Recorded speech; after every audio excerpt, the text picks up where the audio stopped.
السلام علیکم میرے پیارے پیارے ریڈرز، کیسے ہیں آپ؟ یقیناً ٹھیک ہوں گے، میں بھی ٹھیک ہوں۔ لے کر آ چکے ہیں ایپیسوڈ 83 آف حلف جہاں۔ آج بھی بہت پیاری ایپیسوڈ ہے، بس اینڈنگ بہت قریب ہے، بہت ہی تھوڑی ایپیسوڈ رہ گئی ہیں۔ صبر و تحمل سے ساتھ نبھائیے، میں بھی آپ کو مزید ٹائم ضائع کیے آپ کا لے کر چلتی ہوں ایپیسوڈ کی طرف۔ ناول حلف جہاں ایپیسوڈ 83، لیٹس اسٹارٹ۔ نہیں، ابھی تو انرجی فیل نہیں ہو رہی سڑو، کاش تم نے میری نیند نہ اڑائی ہوتی۔ وہ انیس کے سینے سے لپٹی اپنی مسکراہٹ جلد چھپا گئی، ورنہ وہ جن بہک جاتا۔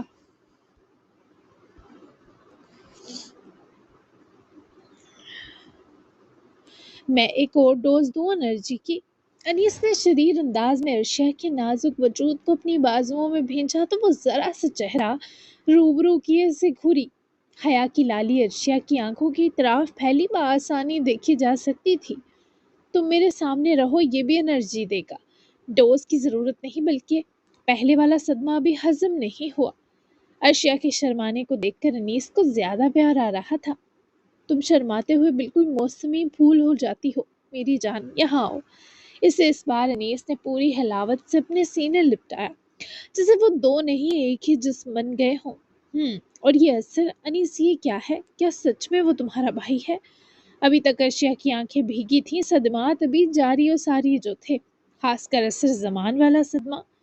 ہاں، وہ میرا بھائی ہے، مجھے اس حوالے سے بہت خوشی ہے، لیکن جب تک میں ماما کی خود غرضیوں کا ازالہ نہ کر لوں مکمل مطمئن نہیں ہو سکوں گا۔ وہ عورت صنم زمان بھی ہر خوشی کی مستحق ہے۔ بابا کو اس سے کی گئی ناانصافی کی معافی مانگنی ہوگی۔ بے وفائی تو وہ کر چکے ہیں، میری ماں جانتی تھی، اس لیے اگر صنم یہاں ماما کی جگہ آ بھی جائیں تو کوئی فرق نہیں پڑے گا، مگر اس سے میرا ضمیر ضرور مطمئن ہوگا اور شاید ماما کی روح کو بھی سکون مل جائے۔ انیس کے خیالات، اس کے تاثرات اور اس فیصلے کو سن کر ارشیا نے ایک پرسکون سی مسکراہٹ انیس کو دی، جیسے وہ کہنا چاہتی ہو کہ وہ اس میں انیس کے ہم قدم ہے۔ میرا بھی یہی خیال ہے، یہ وہی ڈاکٹر ہیں جنہوں نے تمہاری مدد کی۔ ارشیا کے دل میں اس عورت کے لیے ویسے ہی اپنائیت بھری تھی، رات ہی اسے انیس نے اس بارے بتایا تھا۔ ہاں وہی ہیں، بہت اچھی ہیں، ماما کے بعد میں نے کبھی کسی خاتون میں ویسی کشش اور ممتا والی شفقت محسوس نہیں کی ارشیا۔ اس لیے اگر وہ یہاں آ جائیں تو اس مینشن کے لیے اچھا ہوگا، ادین کے لیے بھی شاید وہ ماں والی جگہ پر کر سکیں، کیونکہ مزاجن وہ مجھے بہت ڈاؤن ٹو ارتھ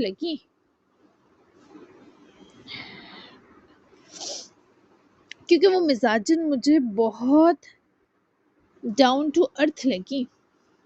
تم خود سوچو، جس عورت نے اپنے بچے کے محفوظ ہونے کے بدلے اس سے جدائی چنی، وہ ماں کتنے بڑے ظرف اور دل کی مالک ہوگی۔ اس جیل والے منحوس کا قصہ نمٹ جائے تو یہ معاملات حل کرتے ہیں۔ رئیس کی ٹینشن مت لو، جیل میں پہنچ چکا ہے اور اس کا سب کچھ ضبط ہو جائے گا تو وہ کمینہ ویسے ہی کنگلا ہونے کے صدمے سے پاگل واگل ہو جائے گا۔ انیس نے اس کے بالوں کو نرمی سے ہاتھ پھیر کر سنوارتے یہ تسلیاں دی۔ وہ اسے تادیر دیکھتی تو ارشیا کی گالوں میں سرخی اترنے لگتی، شاید یہ ان کے بڑھتے رشتے کی وجہ سے تھا۔ میں اسے پاگل ہو کر چیختا دیکھنا چاہتی ہوں۔ کل اس نے کال کی تھی، بکواس کر رہا تھا، میں نے بھی جتنی بڑھاس تھی ساری نکال دی۔ اس کے ماں باپ کو بھی اس کی کوئی فکر نہیں کہ اکلوتی اولاد کسی دن بے موت ماری جائے گی۔ خیر دفع کرو اسے۔ ادین کو اسکول ڈراپ کرنے کے بعد میں گھر جانا چاہتی ہوں، ماما کو جب تک دیکھ نہ لوں تسلی نہیں ملے گی، اور پھر ننی نانو کو ایئرپورٹ بھی تو چھوڑنا ہے ہمیں، یا کیا پتا ان دونوں نے کچھ دن مزید سٹے کا ارادہ بنا لیا ہو۔ ارشیا نے آخر اتنے دن بعد اپنے گھر نہ جانے کی قسم توڑ ہی ڈالی، کیونکہ سوہا جیسی بھی تھی، ارشیا کے لیے اس کی ماں بہت قیمتی سرمایہ تھی۔ کمزور سے ہی، لیکن وہ ارشیا کی ہر ممکنہ چھاؤں تو بنی رہی تھی۔ میری بات ہوئی تھی وہ دونوں 2 دن مزید رکیں گے سوہا آنٹی کی وجہ سے، میں نے دونوں کی پرسوں کی فلائٹ کروا دی تھی۔ انیس نے تو سب کچھ کر دیا تھا۔ وہ نظریں پھیرنے لگی تاکہ کچھ اور بات سوچ سکے، مگر اس وقت ان کی ساری بات چیت سمٹ گئی تھی، صرف ایک دوسرے کی آنکھیں ملنا، پھر دل گدگدانا باقی تھا۔ آج رات تمہارا جگری مہویر اور منائم آپی بھی آ رہی ہیں ڈنر پر، تیاری کا کہہ دیا ہے میں نے کو سب کچھ بن جائے گا۔ تم اپنے بابا سے آج کوئی بحث مت کرنا، یہ نہ ہو وہ کھانے کی میز پر کچھ سخت کہہ دے میری بہن سے یا تمہارے پیارے مہویر سے۔ وہ محسوس کر رہا تھا کہ وہ سوچ سوچ کر باتیں کر رہی ہے، ورنہ انیس کو دیکھ کر اس کو سب کچھ بھول رہا تھا۔ وہ اپنے لہجے کے لڑکھڑانے پر قابو کھونے لگتی تھی جب انیس اسے ذرا پیار سے دیکھ لیتا۔ میں آج اس بارے کوئی ٹاپک نہیں چھیڑنے والا۔ ویسے بھی بابا سے کچھ سوال جواب چل رہے ہیں میرے، امید ہے وہ مجھے 1-2 دن تو اوائڈ ہی کریں گے تاکہ میرے سوالوں کے جواب نہ دینے پڑے۔ ان کی فکر مت کرو، پہلے میرا پلان تھا کہ آج صنم زمان کو بھی کھانے پر بلانے کا، پر اب کچھ دن بعد انہیں ہمیشہ کے لیے آنا ہے تو انوائٹ کا کیا فائدہ۔ ویسے بھی عصر اور فجر کے بیچ پہلے جو ٹینشن ہے وہ زائل ہونی اہم ہے۔ وہ اس کی بازوؤں کے حصار میں سمٹی بس اسے سنتی جا رہی تھی اور دعا گو تھی کہ انیس کا موڈ ایسا ہی رہے، سب کی بات کرتا رہے، کیونکہ اگر وہ اپنی اور ارشیا کی بات کرتا تو وہ ہینڈل نہ کر پاتی۔ کیا ٹینشن ہے اب ان کے بیچ، مجھے تفصیل بتاؤ۔ ارشیا نے بے قرار ہوتے مزید نیا ٹاپک چھیڑا، جبکہ اس سے پہلے انیس بھی اسے روانی میں جواب دیتا۔ وہ یکدم آنکھیں چھوٹی کیے ارشیا کو گھورا۔ لمحے کے 1000ویں حصے سے ارشیا کے رنگ ہوا ہوتے دکھائی دیے۔ میں نہیں بتاؤں گا، میں ہمارے بیچ دنیا جہاں کی باتیں لے آیا اور تم نے شکر کیا یہ آدمی بہکے بنا کچھ بول رہا ہے۔ کیا اتنا ڈراونا انسان ہوں میں کہ رات سے صبح ہو گئی، اب دوپہر آنے والی ہے اور تمہاری حالت ہی نہیں سنبھلی؟ ارشیا میں نے تو تمہیں بہت اسٹرانگ سمجھتا تھا۔ وہ جان بوجھ کر جسارتی لہجہ اپنائے اس کے گلابی رخساروں کو دیکھتے مسکرا کر بولا۔ ارشیا نے اس کی آنکھوں میں ناشتی خوشی بھانپ لی تھی کہ وہ اسے چھیڑ رہا ہے، تبھی وہ پر اعتماد ہوئی، اپنے رخساروں کے گلاب رنگ چھپائے۔ بہت خوبصورت ہو تم۔ ارشیا کے لہجے میں شرم و حیا کے ساتھ ایک ستائش تھی جو ادا کسی بھی مرد کو پاگل کر سکتی تھی۔ ہاں، کیا تمہیں اس بات پر یقین ہے؟ اس کے لہراتے ملائم بالوں سے مسلسل اٹکیلیاں کرتے ہی وہ یقین دہانی کو مچلا۔ بند آنکھوں یقین ہے۔ ادین آ گیا ہوگا، ناشتے کی ٹیبل پر چلتے ہیں۔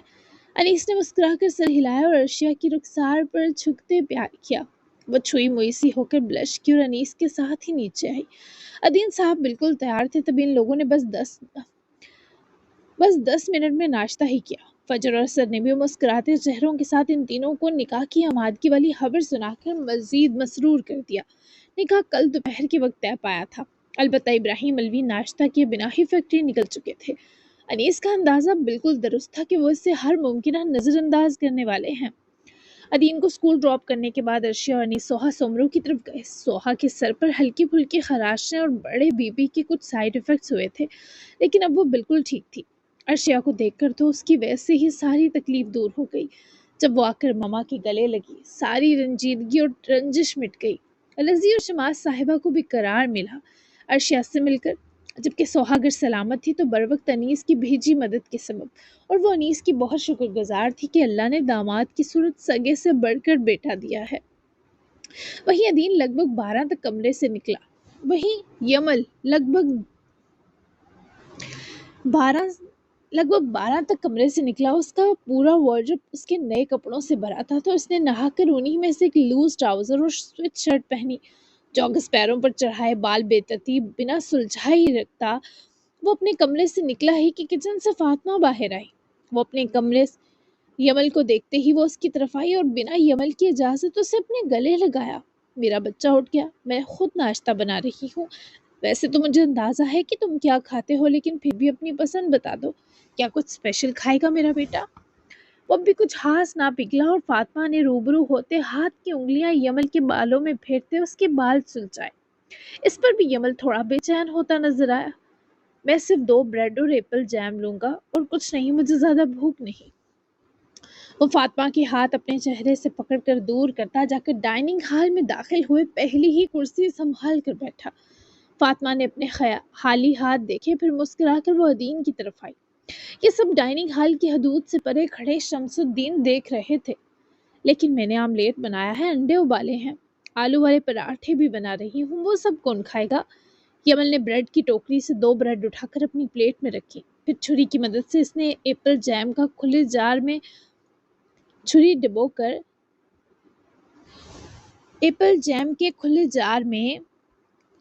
کر اسے ایک بریڈ پر اچھے سے پھیلایا۔ فاطمہ کو اپنا جواب نہ ملا تو وہ جلدی سے یمل کے گلاس میں تازہ کریم ملک بھر گئی تاکہ وہ یہ پی لے۔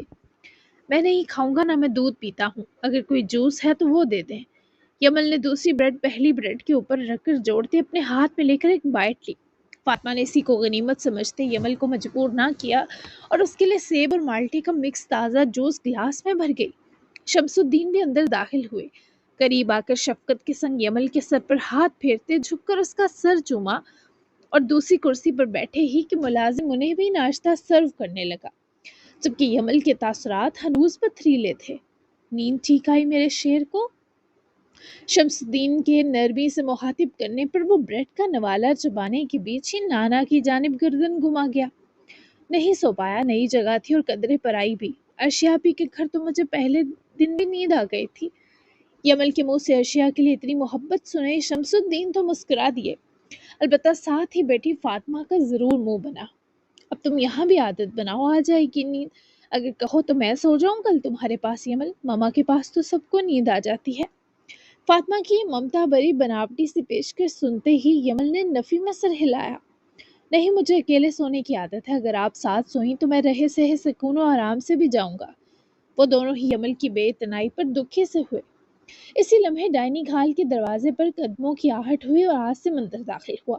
اس کی نظر سیدھی یمل پر جا ٹھہری جو خاموشی سے اپنی بریڈ کھا رہا تھا، جبکہ فاطمہ اس کے قریب کھڑی اسی کے لیے کچھ اور پیش کرنے کے انتظار میں تھی۔ گڈ مارننگ، عاصم نے نرمی سے کہا، مگر یمل نے بس ایک سرسری سی نظر اس پر ڈالی اور پھر اپنی توجہ دوبارہ اپنی پلیٹ پر مرکوز کر لی۔ کیسا ہے میرا بیٹا، نیند ٹھیک آئی؟ عاصم بیٹھتے ہوئے یمل کی طرف جھکا۔ نہیں، یمل نے بریڈ کا نوالا نگلتے ہوئے مختصر جواب دیا۔ کیوں؟ عاصم نے نرمی سے پوچھا۔ نئی جگہ تھی، اس نے اسپاٹ لہجے میں کہا، پھر چند لمحے رک کر مزید بولا، اور ارشیاپی بھی نہیں تھی، ادین نہیں تھا۔ یہ جملے سن کر فاطمہ کا چہرہ ہلکا سا سخت ہوا، جبکہ شمس الدین نے ہلکی سی مسکراہٹ کے ساتھ یمل کو دیکھا۔ آہستہ آہستہ عادت ہو جائے گی، پھر تمہیں یہاں بھی اچھا لگنے لگے گا۔ عاصم نے بات کو نرم بنانے کی کوشش کی، مگر وہاں سب کی توجہ اور نرمی کو مگر وہ ان سب کی توجہ اور نرمی کو پک ہی نہیں کر پا رہا تھا۔ دیکھیں گے، میرا ناشتہ تو ہو گیا۔ وہ اپنی 2 بریڈ ختم کرنے کے بعد اپنا جوس کا گلاس بھی پی چکا تھا۔ میں تمہیں آج اسکول چھوڑ آؤں گا، عاصم نے نرمی سے کہا تو یمل نے فوراً نفی میں سر ہلا دیا۔ میں اسکول نہیں جا رہا آج۔ اس کے اسپاٹ لہجے پر فاطمہ اور عاصم دونوں چونک کر اسے دیکھنے لگے، جبکہ شمس الدین کی نگاہوں میں ہلکی سی سنجیدگی اتر آئی۔ کیوں میری جان، طبیعت تو ٹھیک ہے؟ فاطمہ نے فوراً اس کے ماتھے پر ہاتھ رکھتے پوچھا۔ طبیعت ٹھیک ہے، بس آج نہیں جانا۔ اس نے اپنی پلیٹ اپنے سامنے سے دور کی۔ اسکول سے چھٹی نہیں کرتے؟ عاصم نے سمجھانے کی کوشش کی۔ یمل نے گلاس میز پر رکھتے ہوئے بے تاثر انداز میں عاصم المیر ملک کو دیکھا۔ میرا اسکول بدلا ہے، اس لیے کل سے کلاسز شروع ہوں گی۔ پرانا اسکول مجھے پسند نہیں تھا کیونکہ وہاں شہر کے بگڑے امیر بچے آتے تھے، سب بہت بدتمیز تھے۔ ارشیاپی نے میرا ایڈمیشن کل ادین والے اسکول میں کروایا ہے، وہ بیسٹ اسکول ہے۔ کل سے جانا ہے میں نے، ابھی میں واک پر جانا چاہتا ہوں، یہاں کے لان میں یا باہر، جو بھی آپ لوگ اجازت دیں۔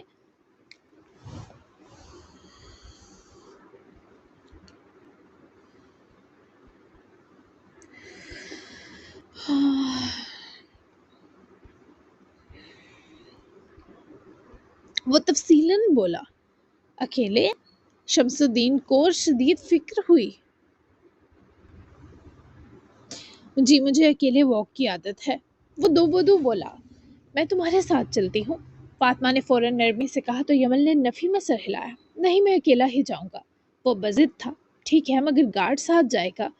عاصم نے ہلکی سی مسکراہٹ کے ساتھ اجازت دی۔ جی، جیسے آپ مناسب سمجھے۔ یمل نے چند لمحے سوچا، پھر کندھے اچکا دیے۔ اور شام کا کیا پروگرام ہے میرے شیر کا؟ شمس الدین نے بات بدلتے ہوئے پیار سے یوں ہی بات کرنے کو پوچھا۔ یمل کے چہرے پر پہلی بار ہلکی سی نرمی آئی۔ ارشیا آپ آئیں گی، ادین کے ساتھ وہ مجھے فٹ بال کلب لے کر جائیں گی۔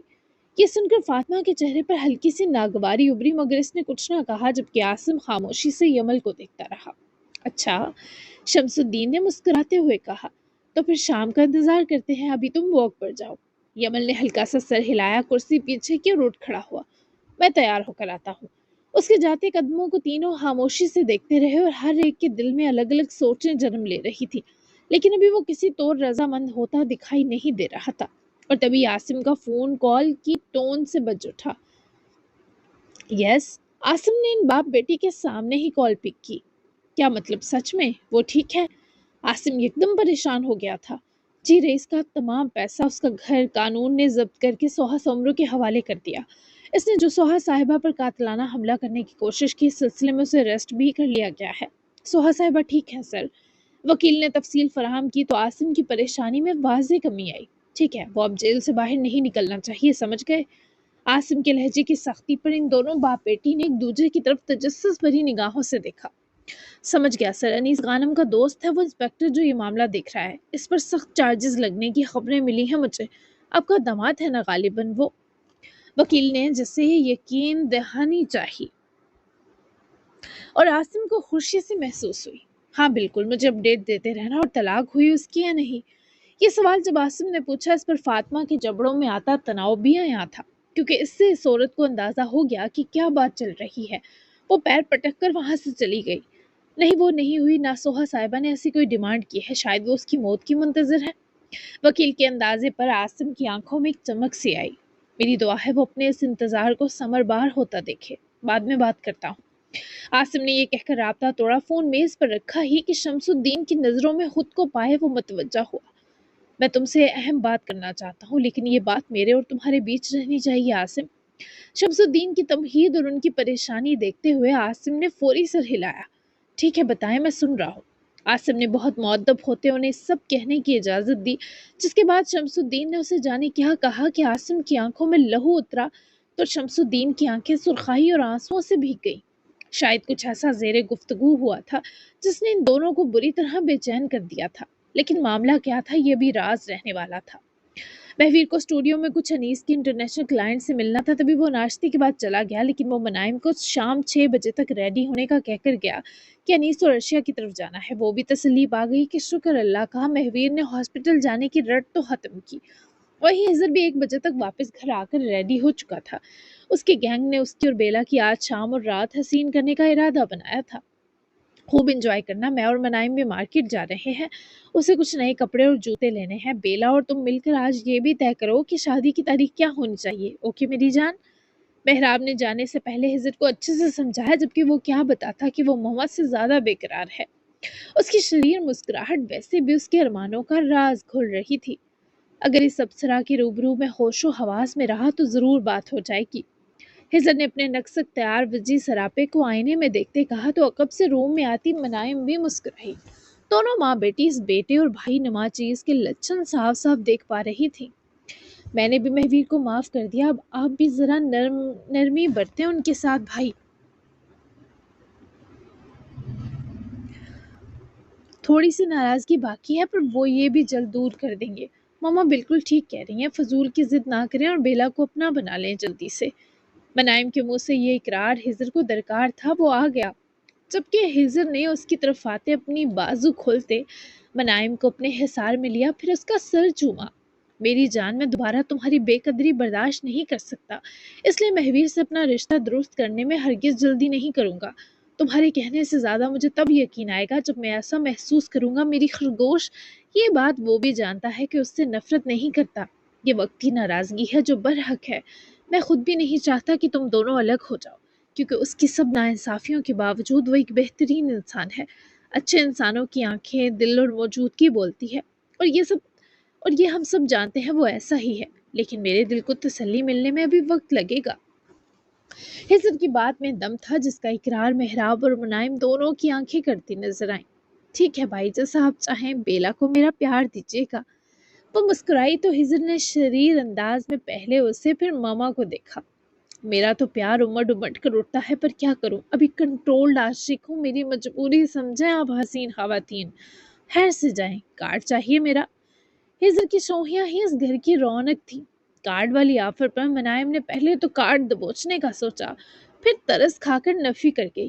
نہیں، آج آپ بیلا پر لٹائیں، ہم آپ کو کسی اور وقت لوٹ لیں گے۔ بھولے مت میرا بندہ بے روزگار نہیں ہے، انیس غانم الوی کے آدھے گیمنگ اسٹوڈیو کا مالک ہو کر بھی اسے پورا سنبھال رہا ہے، الحمدللہ پیسوں کی کمی نہیں۔ وہ جس طرح مہویر کے سبب اترائی، باخدا یہ لمحہ محراب اور ہزر دونوں کے لیے بہت قیمتی تھا۔ میری جان، تمہارے ہوتے ہوئے تمہیں ہمارے ہوتے کوئی کمی ہوگی بھی نہیں، تمہارا بے سرا بھائی بھی ہے نا تمہارے ساتھ۔ ہزر کے لاڈ پر وہ فوراً بھائی کے گلے لگی، اور محراب اپنے بچوں کی یہ سکون بھری محبت دیکھ کر اپنے آپ اب اپنے آپ کو صحیح معنوں میں مکمل محسوس کرنے لگی تھی۔ ہمیشہ سلامت رہے میرا بھائی بھی اور میرے بھائی کا بے سراغ ہنر بھی۔ ہی ہی۔ منائم کی ہنسی جیسے کھل سی گئی، اور اتنے دن بعد اسے ایسے ہنستے دیکھ کر وہ دونوں جی سے اٹھتے تھے۔ ہیزن نے دونوں خواتین کو مالز اور مارکیٹس لوٹنے روانہ کیا، جبکہ خود وہ ڈریسنگ ٹیبل کی سطح پر پڑے اپنے بجتے فون پر پڑی فون کو دیکھنے لگا فون کو دیکھنے لگا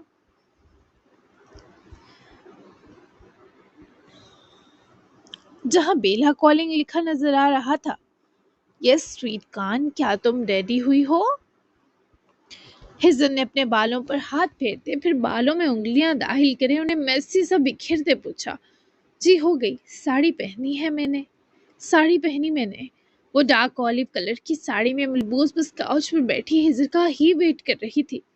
اس کی ساڑی بیلٹ والی تھی، تبھی بیلا نے بنا کسی مدد پہن لی تھی۔ بغیر دیکھے ساڑی کیسے پہن لی تم نے سویٹ کارن؟ وہ ابھی تک باقاعدہ صدمے میں تھا۔ اس کو اب تک ہزر نے مغربی اور مشرقی ہر طرح کے لباس میں دیکھا تھا، پر وہ سب کپڑے پہننا آسان تھا، لیکن ساڑی کی بات الگ تھی۔ اس کو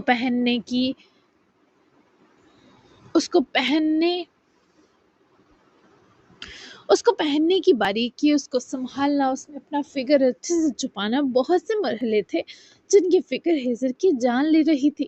یہ پارٹی ہزر کے دوستوں نے ان دو کو پری ویڈنگ کے طور پر دی تھی۔ میں نے پہلی بار کوشش کی، وہ نابینا جان معصومانہ سا مسکرائی۔